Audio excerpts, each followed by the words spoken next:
Тағамымыз тіске басар қызыл балық, яғни сёмгадан. Шашлыктер жасаймыз.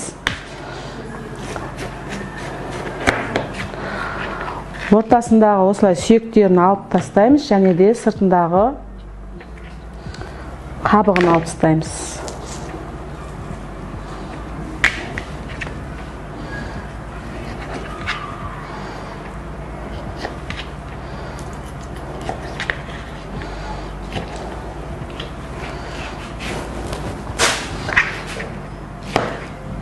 Осындай бөліктерге бөліп аламыз. Балықтарымызды осындай бөліктерге бөліп алдық. Енді тазаланып тұрған балғар бұрышымызды әдемілеп төрт бұрышларға бөліп шығамыз.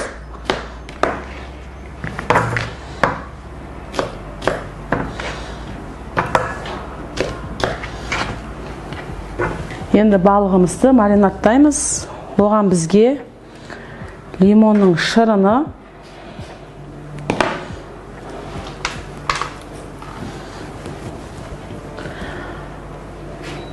кішкене ғана паприка, тұз, қара бұрыш, және де зәйтүн майы керек болады. Бәрін араластырып жақсылап. Балық өте тез пісетін тағам болғандықтан ол маринадқа қоймаймыз. Духовкаға қазір шашлыкты жасап, духовкаға пісіре берсек болады. Біздің осындай балықтарымыз дайын. Осындай шпажкелерге әдемілеп тығып шығамыз.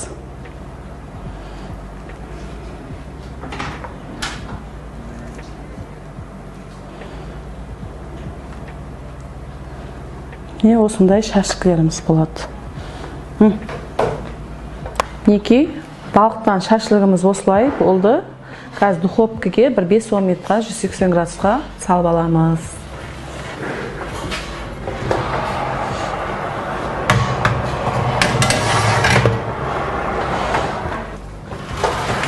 Балықтарымыз дайын болды. Қазір балығымызға әдемі сливочный соус жасап көрсетемін сіздерге. Бізге сливочный белый соус жасау үшін кішкене сары май. Сары майды ертіп аламыз.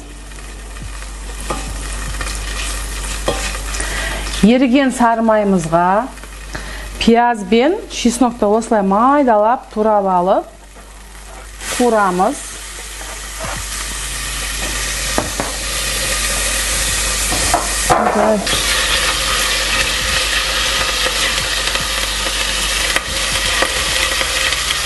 Пияз бен чесногымызды сарғайғанша қуырамыз.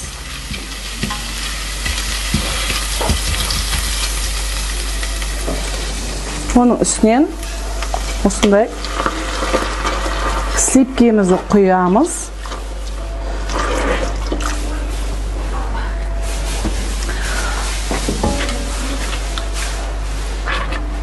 Араластырып тұрып, қайнатып аламыз.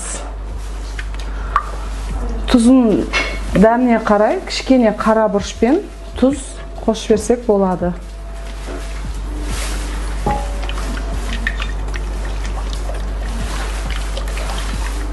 Осылай қара бұрыш пен тұз кішкене ғана дәміне қарай, татымына қарай салдым.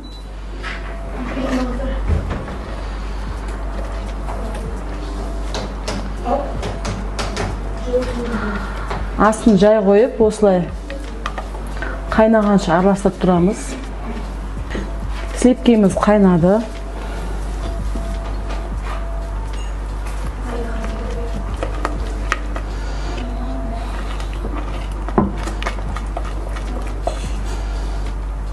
Осылай алып қойсақ болады. Болды.